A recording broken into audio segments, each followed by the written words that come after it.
Hello, people. This is Ari, Luke. This is Lucas. and today we are interviewing Peter Douris. He's an ex-NHL player, and he currently coaches hockey at York High School, Maine. He's also my dad.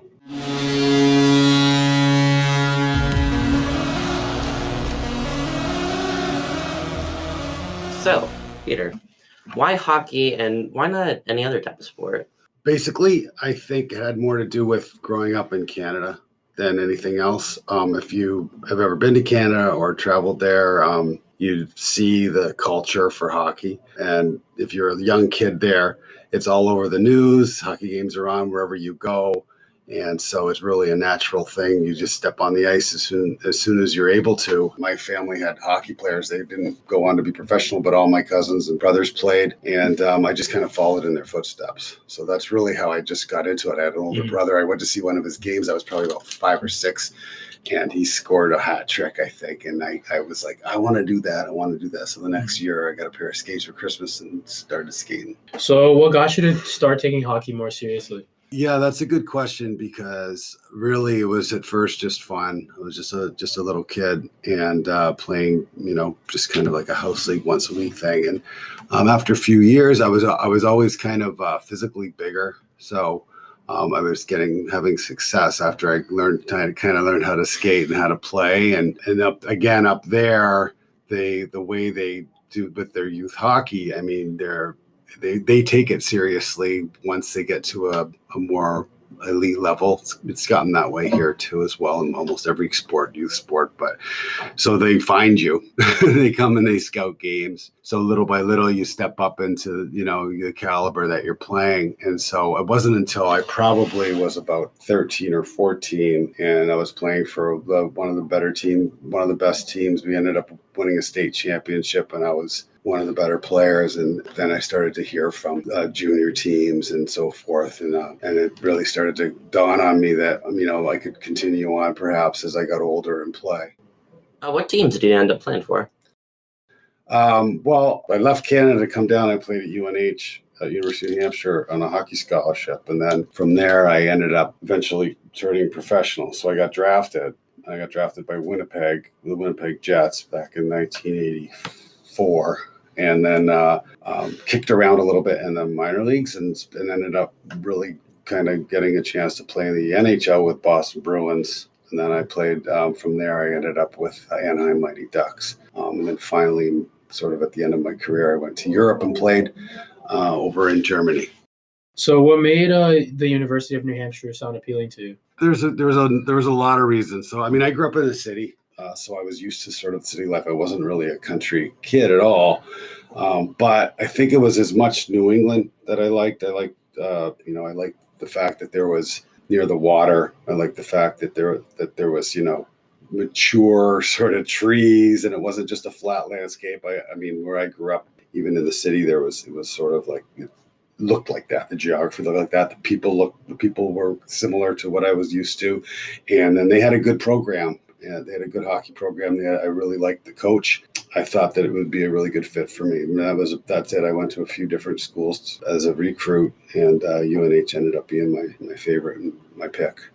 What was the process like getting into the NHL? It's a lot of work.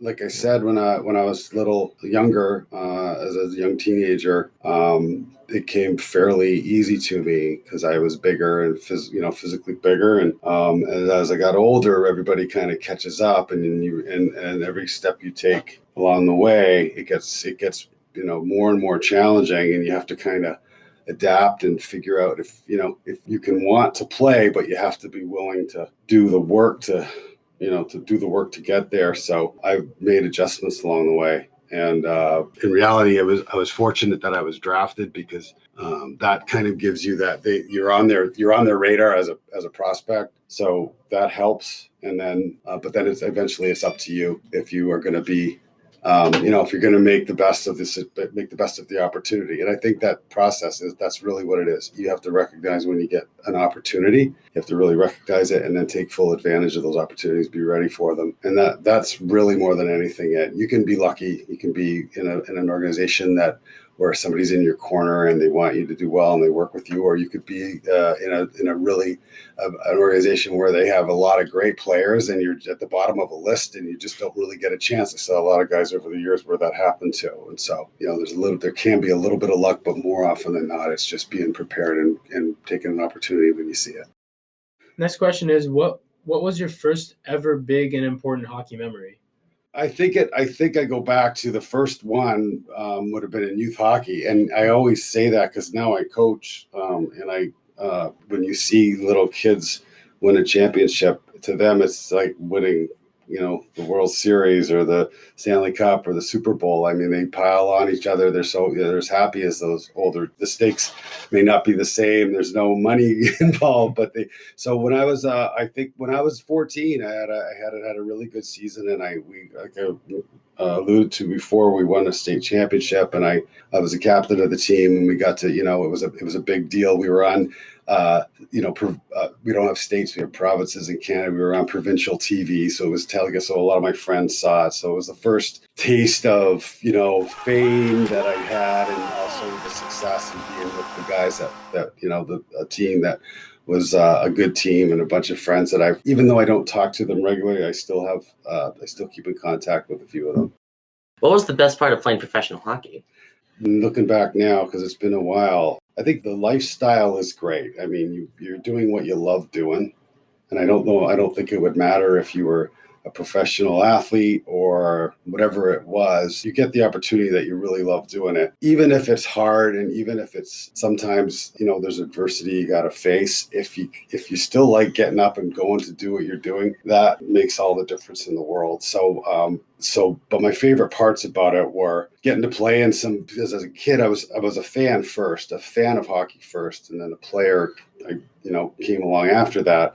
So getting to play in rinks that I had as a kid, seen on TV, getting to play in these big stadiums in front of thousands of people, that's a huge charge. It's difficult to get that. You're really fortunate if you get the opportunity to be doing something with thousands of people watching, so that really, to me, and got to play in the Boston Garden, and then got to be part of a brand new franchise out in Anaheim with Mighty Ducks when they were owned by Disney at the time. So they were one of the organizations that were instrumental in really changing hockey from just, because it used to be you'd go to the Boston Garden and the game would, during the game, it would just be, no advertising on the boards, no Jumbotron with big cameras, no rock pop music playing in between. It was just a guy in an organ, right? Playing da-da-da-da-da.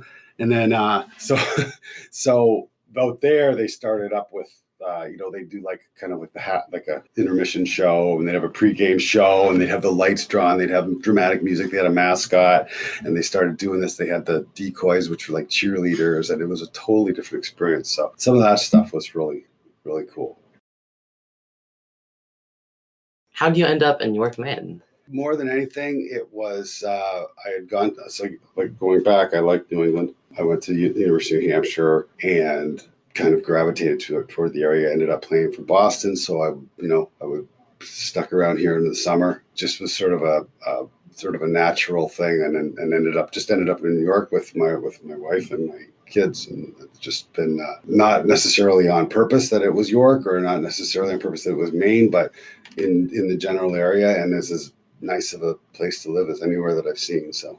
Do you miss being in the NHL at all? Or? There's things that I miss, and then there's things that I don't. I mean, certainly like that excitement of playing, like I said about, you got fans and all of that stuff, playing in front of a huge crowd of people. I missed some of that charge of being part of that team where you get an opportunity to contribute, and the wins and the ups and downs like that. But all in all, it's a difficult thing to do, and the travel can be difficult. You spend a lot of time traveling, you spend a lot of time moving, and not everybody's career is always like a big star. You play play in one city all your career. It's usually, the most guys, it's you move where you can play and where you're wanted, and where you're trying to fit into different places. Guys get traded, and you just try and do that. And that's the harder part, because you never really home. You know what I mean? So you got to kind of make your roots